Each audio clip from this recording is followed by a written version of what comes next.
जय हिंद दोस्तों। NEET point 24/7 में आप सभी का बहुत बहुत स्वागत है। जैसा कि आप सभी जानते हैं कि हम लोगों ने बायोलॉजी एनसीईआरटी सीरीज स्टार्ट किया है, जिसमें एनसीईआरटी के सारे डायग्राम्स और एग्जांपल्स को बहुत ही कम टाइम में कवर करते हैं। साथ ही डायग्राम्स के जो भी लेवलिंग्स है उसको अच्छे तरह से समझते हैं।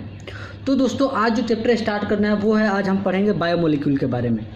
किसके बारे में? बायोमोलिक्यूल के बारे में, जो एनसीईआरटी के 11th के चैप्टर नंबर 9 में दिया हुआ है, बायोमोलिक्यूल्स। ठीक है, तो दोस्तों चैप्टर स्टार्ट करने से पहले अगर वीडियो आपको अच्छा लग रहा है तो लाइक कीजिए, दोस्तों के साथ शेयर कीजिए और सब्सक्राइब करके सपोर्ट करते रहिए गाइस। तो चलिए हम लोग चैप्टर को स्टार्ट करते हैं। तो जो बायोमोलिक्यूल्स में जो फर्स्ट डायग्राम दिया हुआ है ना, उस डायग्राम्स को समझते हैं। टेबल एक्चुअली में ये डायग्राम नहीं, एक्चुअल में ये टेबल दिया हुआ है। लिखता है a comparison of elements present in non living and living matter. मतलब नॉन लिविंग में कितने अमाउंट में एलिमेंट्स प्रेजेंट है और लिविंग में कितने अमाउंट्स में एलिमेंट प्रेजेंट है, उनका एक कंपैरिजन दिया गया है। उस कंपैरिजन को हम लोग थोड़ा सा समझते हैं। तो इसमें कुछ कुछ पॉइंट आपको देखिए, ये तो टेबल आप याद नहीं कर सकते हैं, आप कुछ कुछ जो इंपॉर्टेंट पॉइंट है ना उसको आप लोग याद कर सकते हैं। तो क्या याद कर सकते हैं? तो ये अर्थ क्रस्ट के बारे में दिया हुआ है, ये ह्यूमन बॉडी के बारे में दिया हुआ है। तो ये आप हमेशा याद रखिएगा कि ऑक्सीजन के अमाउंट, चाहे वो अर्थ क्रस्ट हो चाहे वो ह्यूमन बॉडी हो, सबसे ज़्यादा होता है 46.6% और 65%। ऑक्सीजन का अमाउंट जो होता है सबसे ज़्यादा होता है। ठीक है, उसके बाद से बात करते हैं लोएस्ट अमाउंट के बारे में। तो ह्यूमन में जो सिलिकॉन होता है वो नेग्लिजिबल होता है, ह्यूमन में जो सिलिकॉन होता है नेग्लिजिबल होता है, बट अर्थ क्रस्ट में ह्यूज अमाउंट में प्रेजेंट होता है। देख रहे हैं, अर्थ क्रस्ट में 27.7% प्रेजेंट है और ह्यूमन बॉडी में नेग्लिजिबल है। तो ये भी आपको ध्यान में रखना है। अगर लोवेस्ट अमाउंट के बारे में बात करते हैं, ह्यूमन बॉडी में सिलिकॉन सबसे कम होता है और अर्थ क्रस्ट में नाइट्रोजन सबसे कम होता है। बस यही 3-4 पॉइंट याद रखना है। क्या याद रखना है कि चाहे वो अर्थ क्रस्ट हो या ह्यूमन बॉडी हो, ऑक्सीजन का अमाउंट सबसे ज़्यादा होगा, ह्यूमन में 65% और ऑक्सीजन जो होगा अर्थ क्रस्ट में 46.6%। एक और चीज़ याद रखना है, वो है कि सिलिकॉन का अमाउंट ह्यूमन बॉडी में नेग्लिजिबल होता है और अर्थ क्रस्ट में ह्यूज अमाउंट में प्रेजेंट होता है 27.7%। अर्थ क्रस्ट में जो सबसे कम अमाउंट में प्रेजेंट होता है वो नाइट्रोजन होता है और ह्यूमन बॉडी में सबसे कम अमाउंट में प्रेजेंट होता है वो होता है हमारा सिलिकॉन। अगला जो डायग्राम दिया हुआ है ना दोस्तों, वो जो डायग्राम दिया है, ये दिया है a list of representative inorganic constituent of living tissue. मतलब क्या हुआ, जो इनऑर्गेनिक कंपाउंड मिला है ना, सॉरी कंपाउंड नहीं, इनऑर्गेनिक कंस्टिट्यूएंट्स जो हैं वो हमारे बॉडी में किस तरह से प्रेजेंट है उसको हम लोग देखते हैं। जैसे सोडियम प्रेजेंट होता है Na+ के फॉर्म में, पोटेशियम प्रेजेंट होता है K+ के फॉर्म में, कैल्शियम +2 के फॉर्म में, मैग्नीशियम जो होता है Mg+2 के फॉर्म में, वाटर तो न्यूट्रल होता है H2O के फॉर्म में, और जो कंपाउंड्स होता है जैसे NaCl, CaCO3, PO4-3 के फॉर्म में, SO4-2 के फॉर्म में। तो ये आपको थोड़ा सा ध्यान रखना है कि कौन से अमाउंट किस फॉर्म में प्रेजेंट होता है। एक्चुअल में तो ये तो सारे के सारे आपको पता ही होंगे कि कौन से किस अमाउंट में पड़ता है, इतना आप लोग पढ़े होंगे या फिर बार बार आया होगा, किसको याद करने की तो कोई ज़रूरत ही नहीं है। चलिए अगला जो डायग्राम दिया हुआ है ना दोस्तों, ये यहाँ पे देखिए, ये जो लिखा हुआ है ना, ये जो एक टेबल दिया हुआ है यहाँ पे देखिए, ये एक अमाइनो एसिड होता है। अमाइनो एसिड में एक्चुअल में होता क्या है, अमाइनो एसिड जो होता है वो कार्बन होता है। क्या होता है? ये मिथाइलेटेड कार्बन, मिथाइल होता है, उसका सारे के सारे कंपोनेंट को चेंज कर देता है। देखिए कार्बन के साथ एक कार्बोक्सिलिक एसिड जुड़ गया, एक अमाइन ग्रुप जुट गया, एक हाइड्रोजन होता है और एक आर ग्रुप, एल्काइल ग्रुप होता है। इसी आर ग्रुप के चेंज होने से हमारा अमाइनो एसिड जो होता है वो चेंज हो जाता है। ठीक है, तो इसमें आपको ध्यान क्या रखना है कि ये जो अमाइनो एसिड है, ठीक है, इसका अमाइनो एसिड का एक फॉर्म पाया जाता है जहाँ पे एक प्लस चार्ज भी प्रेजेंट होता है, एक माइनस चार्ज भी प्रेजेंट होता है। यहाँ पे देखिए ना, अगर H+ का कंसंट्रेशन ज़्यादा हो जाएगा ना, यहाँ पे देखिए H+ यहाँ पे बाइंड कर गया, यहाँ से H+ निकला, यहाँ पे आके बाइंड कर गया, तो यहाँ पे दो आयन मिल रहा है, प्लस चार्ज भी मिल रहा है, आयन चार्ज भी मिल रहा है। तो इसको हम लोग बोलते हैं, स्पेशल नाम दे देते हैं, इसको बोलते हैं ज्विटर आयन। क्या बोलते हैं? Zwitter ion. तो जहाँ पे दोनों पे चार्ज होगा, मतलब COO- होगा और NH3+ होगा, तो इसको हम लोग ज्विटर आयन बोल देंगे। ठीक है, और यहाँ पे देखिए एक जगह या तो COO पे माइनस आएगा या NH3 पे प्लस आएगा या फिर एक पे प्लस एक पे माइनस एक साथ आएगा। अगर एक साथ आता है तो इसे हम लोग ज्विटर आयन बोलते हैं, ये आपको ध्यान रखना है दोस्तों। इसके साथ ही हम लोग कुछ और पॉइंट ध्यान में रखते हैं जो एनसीईआरटी का ही लाइन है। एसिडिक अमाइनो एसिड के एग्जांपल्स, बेसिक अमाइनो एसिड के एग्जांपल्स और न्यूट्रल अमाइनो एसिड के एग्जांपल्स और एस कंटेनिंग मतलब सल्फर कंटेनिंग अमाइनो एसिड के एग्जांपल। तो जो एनसीईआरटी बोलती है एसिडिक अमाइनो एसिड का एग्जांपल वो है ग्लूटामिक एसिड और एस्पार्टिक एसिड। नेम से ही पता चल रहा है कि दोनों में एसिड है तो एसिडिक अमाइनो एसिड होगा। सेकंड जो न्यूट्रल अमाइनो एसिड के बारे में, तो न्यूट्रल अमाइनो एसिड के बारे में एक ही एग्जांपल एनसीईआरटी देती है जिसका नाम है वैलिन। बेसिक अमाइनो एसिड का एग्जांपल जो दिया है अमाइनो एसिड वो क्या है, एलेनिन, हिस्टिडीन, आर्जिनिन और लाइसिन। ये आपको ध्यान रखना है। यहाँ से नीट 2019 में क्वेश्चन पूछा गया है, दो क्वेश्चन केमिस्ट्री में भी पूछ लिया गया था और फिजिक्स में भी बायोलॉजी में भी पूछ लिया गया था, और दोनों के दोनों जो एग्जाम्पल थे वो सेम थे और ऑप्शन भी सेम रहा था। तो ये आपको ध्यान में रखना है। यहाँ से क्वेश्चन पुटअप होता है कि बेसिक अमाइनो एसिड कौन सा है, तो वो alanine, histidine, arginine, lysine. Acetic amino acid glutamic acid and aspartic acid, और न्यूट्रल अमाइनो एसिड वेलिनिन। और सल्फर कंटेनिंग अमाइनो एसिड का दो ही एग्जांपल होता है, वो है मिथेनिन और सिस्टीन, मिथियोनिन और सिस्टीन, जो कि बेसिक अमाइनो एसिड होता है।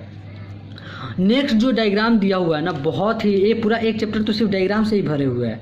और ये जो बोलता है NCERT, diagrammatic representation of A small molecular weight compound in living tissue. क्या बोलता है यहाँ पे, थोड़ा सा ध्यान में देखिए, यहाँ पे लिखा हुआ है कि diagrammatic representation of A small molecular weight organic compound in living tissue. और ये सारे के सारे जितने भी हम लोग पढ़ेंगे ना अभी, सारे के सारे क्या होंगे, प्राइमरी मेटाबोलाइट्स होंगे। क्या होंगे, प्राइमरी मेटाबोलाइट्स होंगे। यहाँ पे देखिए ग्लूकोज का डायग्राम दिया है, C6H12O6। यहाँ पे देखिए अगला जो है वो राइबोज का डायग्राम H10O5। यहाँ पे देखिए, यहाँ पे ये 5 मेंबरिंग है, ये 6 मेंबरिंग, ये आपको ध्यान में रखना है। अमाइनो एसिड, अभी हम लोग बोले कि एक कार्बन पे एक अमाइनो ग्रुप, एक कार्बोक्सिलिक एसिड और एक हाइड्रोजन, ये तो तीनों का तीनों कॉमन है। अगर आर ग्रुप चेंज होता है ना, तो उसी से अमाइनो एसिड का नाम चेंज होता है। अगर आर की जगह पे सिर्फ हाइड्रोजन लगा तो ग्लाइसिन, सिंपलेस्ट अमाइनो एसिड। अगर CH3 लगा तो एलेनिन। अगर मिथाइल एल्कोहल लग गया तो उसे हम लोग क्या बोलेंगे, सेरीन। ठीक है। अगला जो डायग्राम दिया हुआ है वो हमारा पाल्मेटिक एसिड का दिया है। आपको याद रखना है कि पाल्मेटिक एसिड एक फैटी एसिड है जिसमें कितने कार्बन होते हैं, नंबर ऑफ कार्बन, तो 16 होते हैं। कितने होते हैं, पाल्मेटिक एसिड में 16 होते हैं। देखिए 14, एक 15, एक 16, इंक्लूडिंग कार्बोक्सिलिक एसिड। कई बार क्वेश्चन पूछा जाता है कि पाल्मेटिक एसिड में 16 कार्बन होते हैं, इंक्लूडिंग कार्बोक्सिलिक एसिड का कार्बन। ठीक है। अगर कार्बोक्सिलिक एसिड को इंक्लूड नहीं करेंगे तो कितना हो जाएगा, 15। उसके बाद से जो एग्जाम्पल दिया है, ग्लिसरॉल का एग्जाम्पल दिया हुआ है। यहाँ पे देखिए, यहाँ पे इसका नेमिंग करूँ तो यहाँ पे देखो 3 हाइड्रोक्सिल ग्रुप प्रेजेंट है ना, तो इसको हम लोग बोल देंगे 1 2 3, तो इसका हो जाएगा 1 2 3 ट्राई हाइड्रोक्सी प्रोपेन। क्या हो जाएगा, 1 2 3 ट्राई हाइड्रोक्सी प्रोपेन, जिसे ग्लिसरॉल भी बोला गया है। फिर ट्राईग्लिसराइड यहाँ पे दिया हुआ है, यहाँ पे देखिए 1 2 3, ये क्या हो गया, ट्राईग्लिसराइड का एग्जांपल दिया हुआ है। फिर फॉस्फोलिपिड लेसिथिन का एग्जांपल दिया है। कोलेस्ट्रॉल का एग्जांपल थोड़ा सा आप लोग डायग्राम जो दिया हुआ है उसको थोड़ा सा ध्यान में रखिएगा, ये फैट और लिपिड्स में दिया हुआ है। यहाँ पे देखिए कोलेस्ट्रॉल का ये जो डायग्राम है इसको आपको ध्यान में रखना है। देखिए एल्कोहल, कोलेस्ट्रॉल, एल्कोहल एक्चुअल में ये लिपिड होता है। क्या होता है, लिपिड होता है। ये कोलेस्ट्रॉल एल्कोहल नहीं है, एल्कोहल ग्रुप प्रेजेंट होता है, बट होता क्या है, लिपिड होता है। उसके बाद से हमारा प्यूरिन और पायरिमिडिन के बारे में दिया हुआ है, यहाँ पे आप लोग ध्यान में रखिए। ये देखिए हम बता रहे हैं एडेनिन, एडिनोसिन। देखिए एडेनिन, एडिनोसिन, देखिए आप थोड़ा सा कुछ पॉइंट है उसको हम लोग यहाँ पे देखते हैं क्या होता है, तो समझते हैं। जैसे मान लीजिए कोई बड़ा लाइन है, ठीक है, और इस बड़े लाइन को हमको छोटा लाइन में कन्वर्ट करना है, तो क्या करेंगे, बड़े लाइन को हम लोग क्या कर देंगे, कट कर देंगे, तो छोटा लाइन बन जाएगा ना। तो उसी से हम लोग समझते हैं कैसे, चलिए देखते हैं। इसका तरीका है, जैसे मान लीजिए एक पायरिमिडीन है, पायरिमिडीन, ठीक है, और एक है प्यूरिन। तो पायरिमिडीन बड़ा है और प्यूरिन छोटा है, तो इसको हम लोग क्या कर देंगे, कट कर देंगे। तो क्या कर देंगे, इसको कट करके छोटा बनाए। बड़ा था तो इसको कट करके छोटा बनाए, कट किया ना। तो इसका याद करने का तरीका क्या है, तो वो हम लोग बोलते हैं AG प्यूरिन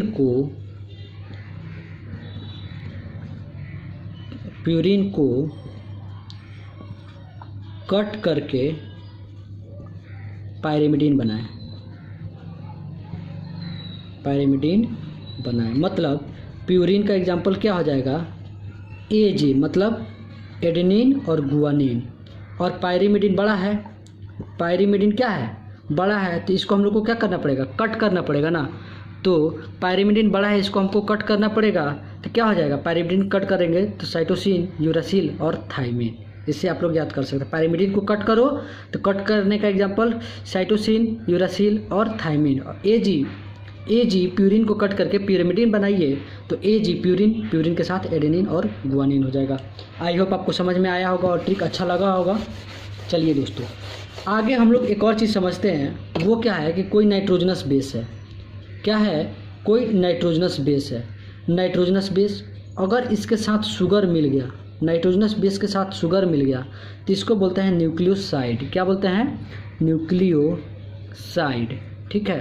अगर क्या हुआ, nitrogenous base sugar plus phosphate group भी जुट गया तो इसको साइड ना बोल के क्या बोलते हैं? टाइड। ये आपको ध्यान में रखना है, न्यूक्लियोटाइड। क्या बोलेंगे? न्यूक्लियोटाइड। चलिए इन दोनों बातों को ध्यान में रखते हुए हम लोग आगे बढ़ते हैं। चलिए देखते हैं दोस्तों आगे जो डायग्राम एनसीईआरटी का दिया हुआ है उसमें क्या है। यहाँ पे देखिए दोस्तों, यहाँ पे जो प्रेजेंट है ना, ये सिर्फ नाइट्रोजनस बेस है। ये क्या है? सिर्फ नाइट्रोजनस बेस, प्यूरिन और पायरिमिडिन, एडेनिन, यूरासिल। ये क्या है? Purine, pyrimidine. याद करने का तरीका बता दिए। फिर देखिए अब इस नाइट्रोजनस बेस जो है, यहाँ पे देखिए एडेनिन और यूरासिल शुगर के साथ जुड़ गया। क्या जुड़ गया? शुगर के साथ जुड़ गया तो इसको क्या बोल दिया? न्यूक्लियोसाइड। अब इस नाइट्रोजनस बेस के साथ, सॉरी ये नाइट्रोजनस बेस, ये शुगर और इसके साथ फॉस्फेट ग्रुप भी जुड़ गया तो क्या बोल दिया? न्यूक्लियोटाइड। और ये जो अभी जो सारे एग्जाम्पल पढ़े ये सारे के सारे क्या थे? हमारे प्राइमरी मेटाबोलाइट्स थे। चलिए दोस्तों अगला जो डायग्राम दिया हुआ है, सॉरी डायग्राम नहीं है एक्चुअल में, ये टेबल दिया हुआ है तो इस टेबल को हम लोग समझते हैं। यहाँ पे देखिए ये जो टेबल दिया हुआ है ना, लिखा है पिगमेंट्स, मतलब यहाँ पे देखिए कैरोटिनॉइड्स, एंथ्रेसाइनिन। ये पिगमेंट है। कैरोटिनॉइड्स क्या है? पिगमेंट है। आप लोग तो फोटोसिंथेसिस में कितना पढ़िएगा कि कैरोटिनॉइड्स पिगमेंट्स में क्या आता है? कैरोटिनॉइड्स। और एंथोसाइनिन, ठीक है, वाटर सोल्यूबल पिगमेंट होता है एंथोसाइनिन। ये भी आपको ध्यान में रखना है। एल्केलॉइड, आप लोग जब डिजीज पढ़ेंगे ना तो वहाँ पे एल्केलॉइड पढ़ेंगे, मॉर्फिन, कोडीन, हीरोइन, बहुत सारे एल्केलॉइड्स होते हैं तो वो ये हो गया। टर्पिनॉइड्स के बारे में यहाँ पे नाम में ही छुपा है, मोनोटर्पिन्स, डाइटर्पिन्स। ये क्या है? टर्पिनॉइड्स। एसेंशियल ऑयल, ये भी नाम में छुपा हुआ है, लेमन ग्रास ऑयल। ये आपको ध्यान में रखना है। टॉक्सिन क्या होता है? एब्रिन। और राइसिन जो होता है क्या होता है? टैक्सिन। लेक्टिन्स जो होता है वो क्या आता है? कॉन्केनवेलिन। कॉन्केनवेलिन ए जो है वो क्या है? लेक्टिन्स का एग्जाम्पल है। ड्रग्स, करक्यूमिन, विनब्लास्टिन, ये क्या होता है? ड्रग्स होता है। एल्केलॉइड्स और ड्रग्स देखिए अलग अलग है। एल्केलॉइड्स के एग्जांपल मॉर्फिन और कोडीन है और ड्रग्स के एग्जांपल विनब्लास्टिन और करक्यूमिन है। यहाँ से भी एक नेट 2021 में क्वेश्चन आया हुआ है। फिर आता है पॉलीमेरिक सब्सटेंस, तो रबर, गम, सेलुलोज, ये तो जानते हैं कि ये सारे के सारे क्या है? पॉलीमेरिक सब्सटेंस है। ये आपको ध्यान में रखना है। अगला जो टेबल दिया हुआ है ना, ये जो टेबल दिया है ये क्या लिखता है कि average composition of cell. Cell में सबसे ज़्यादा क्या होता है? वाटर। वाटर के बाद क्या होता है? प्रोटीन। प्रोटीन के बाद क्या होता है? न्यूक्लिक एसिड 5 से 7%। फिर क्या प्रेजेंट है? कार्बोहाइड्रेट, लिपिड और आयंस। आयंस सबसे कम, सबसे ज़्यादा वाटर प्रेजेंट होता है। टोटल मास का परसेंटेज जो होता है वो वाटर सबसे ज़्यादा होता है। तो इस सेल का एवरेज कंपोजिशन दिया हुआ है। इसके बाद जो डायग्राम दिया हुआ है दोस्तों, ये जो दिया हुआ है some protein and their function, कुछ प्रोटीन है उसके फंक्शन का। कोलेजन, हम लोग जब टिश्यू पढ़े थे तो वहाँ पे कोलेजन देखे थे। कोलेजन जो प्रोटीन होता है वो क्या होता है? Intercellular ground substance. Trypsin enzyme है। इंसुलिन हार्मोन है। इंसुलिन हार्मोन आप लोग तो बहुत ही अच्छी तरह से पढ़िएगा पैनक्रियाज के फंक्शन में इंसुलिन के बारे में। जब डाइजेस्टिव सिस्टम पढ़िएगा ट्रिप्सिन के बारे में भी बहुत ही अच्छी तरह से समझिएगा। काइमोट्रिप्सिन होता है वो एक्टिवेट होकर ट्रिप्सिन में कन्वर्ट होता है। एंटीबॉडी, एंटीबॉडी जब आप डिजीज पढ़िएगा वहाँ पे भी बहुत अच्छी तरह से समझिएगा कि जो एंटीबॉडी होता है वो एंटीजन से लड़ने का काम करता है। लड़ने का काम मतलब फाइट इन्फेक्शियस एजेंट होता है। रिसेप्टर, जब आप लोग सेंसरी ऑर्गन पढ़िएगा ना तो यहाँ पे रिसेप्टर के बारे में आएगा। जैसे हमारे रिसेप्टर्स क्या हैं? Smell receptor, taste receptor, hormone receptor भी प्रेजेंट होते हैं। तो स्मेल रिसेप्टर हमारा नोज है, टेस्ट रिसेप्टर हमारा टंग है, ठीक है। फोटो रिसेप्टर हमारा आई हो गया, ठीक है। उसके बाद से GLUT4। GLUT4 क्या होता है ना, GLUT4 क्या करता है? वो ट्रांसपोर्टेशन में हेल्प करता है ग्लूकोज को, सेल के अंदर ट्रांसपोर्टेशन में हेल्प करता है GLUT4। वही लिखा है enable glucose transport into cell, और उसका फंक्शन कौन करता है? GLUT4, ठीक है। इसके बाद से जो डायग्राम दिया हुआ है वो डायग्राम दिया है diagrammatic representation of portion of glycogen. यहाँ पे देखिए ये तो सिंगल स्टेट चेन है और ये ब्रांच का है, उसी को जूम करके दिखाया गया है। ये उतना इम्पोर्टेंट नहीं है, ठीक है। तो दोस्तों अगला जो डायग्राम दिया है वो हमारा और प्रोटीन के बारे में दिया है, प्राइमरी सेकेंडरी स्ट्रक्चर के बारे में। तो ये तो डायग्राम जो है उतना इंपॉर्टेंट नहीं है, बट ये डायग्राम को थोड़ा सा ध्यान में रखिएगा कि ये जो डायग्राम दिया हुआ है ये देखिए हेलिकल टाइप में हल्का सा है तो इसको बोलते हैं सेकेंडरी स्ट्रक्चर। और ये जो डायग्राम दिया है वो टर्शियरी स्ट्रक्चर दिया है। देखिए ये कार्बन और ये नाइट्रोजन, नाइट्रोजन से स्टार्ट होता है कार्बन की ओर जाता है, नाइट्रोजन से स्टार्ट करके कार्बन की। एरो का डायग्राम देखें, एरो का दिख रहा है डायरेक्शन, नाइट्रोजन से स्टार्ट हुआ है और कार्बन की तरफ गया है। NC इंड बोलते हैं, क्या बोलते हैं? N एंड C इंड हम लोग बोलते हैं। ये आपको ध्यान में रखना है, ठीक है। इसके बाद से जो डायग्राम दिया हुआ है दोस्तों, ये डायग्राम थोड़ा सा ध्यान से देखिएगा। ये देखिए ये दिया है diagrammatic indication indicating secondary structure of DNA. Secondary structure DNA का दिखाया हुआ है यहाँ पे देखिए। एक डीएनए जो है यहाँ पे नाइट्रोजनस बेस एक दूसरे से कनेक्टेड होते हैं, जैसे सॉरी हाँ वही नाइट्रोजनस बेस एडेनिन थाइमिन के साथ दो डबल हाइड्रोजन, ये क्या है हाइड्रोजन बॉन्ड, ये क्या है हाइड्रोजन बॉन्ड। एडेनिन थाइमिन के साथ 2 हाइड्रोजन बॉन्ड, गुआनिन साइटोसिन के साथ 3 हाइड्रोजन बॉन्ड बनाता है। 20 में एक क्वेश्चन पूछ लिया गया था कि एडेनिन थाइमिन में कितने हाइड्रोजन बॉन्ड बनते हैं, तो देखिए 2 हाइड्रोजन बॉन्ड, ये आपको ध्यान में रखना है। उसी को जूम करके दिखाया गया है। ये हमारा राइबोज शुगर हो गया, ये फॉस्फेट ग्रुप हो गया, ये हमारा नाइट्रोजनस बेस हो गया, ठीक है। डीएनए का है तो ये राइबोज शुगर ना होकर डीऑक्सी राइबोज शुगर हो जाएगा, ये आपको ध्यान में रखना है। ध्यान में क्या रखना है, ये आपको यहाँ से क्वेश्चन पुटअप होता है कि एडेनिन थाइमिन के बीच में कितना हाइड्रोजन बॉन्ड, गुआनिन साइटोसिन के बीच में कितना आपका हाइड्रोजन बॉन्ड, यहाँ पे कौन सा बॉन्ड फॉस्फोडाइस्टर बॉन्ड प्रेजेंट होता है, फॉस्फोइस्टर बॉन्ड प्रेजेंट होता है, इस तरह के आपको एन ग्लाइकोसाइडिक बॉन्ड प्रेजेंट होता है। इन सारे चीज़ों के बारे में बताता है। लास्ट में एक पॉइंट हम बता रहे हैं, उसको थोड़ा सा ध्यान रखिएगा कि जो प्रोटीन का स्ट्रक्चर होता है ना, in tertiary and quaternary structure 5 types of bond are present. 5 तरह के बॉन्ड प्रेजेंट होता है टर्शियरी और क्वाटरनरी स्ट्रक्चर में। कौन कौन से बॉन्ड प्रेजेंट होता है, पेप्टाइड बॉन्ड, डाइसल्फाइड बॉन्ड, आयनिक इंटरेक्शन, हाइड्रोजन बॉन्ड और हाइड्रोफोबिक इंटरेक्शन। ये 5 तरह के बॉन्ड प्रेजेंट होते हैं, ये आपको ध्यान में रखना है। एक और चीज़ आपको ध्यान में रखना है कि मोस्ट स्टेबल फॉर्म जो होता है क्वाटरनरी स्ट्रक्चर का होता है। और जब हम लोग पढ़ेंगे ना ट्रांसलेशन प्रोसेस, जब हम लोग आरएनए से प्रोटीन का फॉर्मेशन करते हैं ट्रांसलेशन में, जब आप लोग मोलिकुलर बेसिस ऑफ इनहेरिटेंस पढ़िएगा तो वहाँ पे जो ट्रांसलेशन के बाद जो स्ट्रक्चर बनता है ना, वो प्राइमरी स्ट्रक्चर बनता है। जो अमीनो एसिड का स्ट्रक्चर बनता है वो कौन सा स्ट्रक्चर बनता है, प्राइमरी स्ट्रक्चर बनता है। तो दोस्तों यहाँ पे ये चैप्टर समाप्त होता है। आई होप आपको अच्छा लगा होगा। तो दोस्तों लाइक कीजिए, सब्सक्राइब कीजिए और शेयर करते रहिए और ऐसे ही सपोर्ट करते रहिए गाइज। Love you guys. जय हिंद दोस्तों, फिर मिलेंगे अगले वीडियो में। जय हिंद।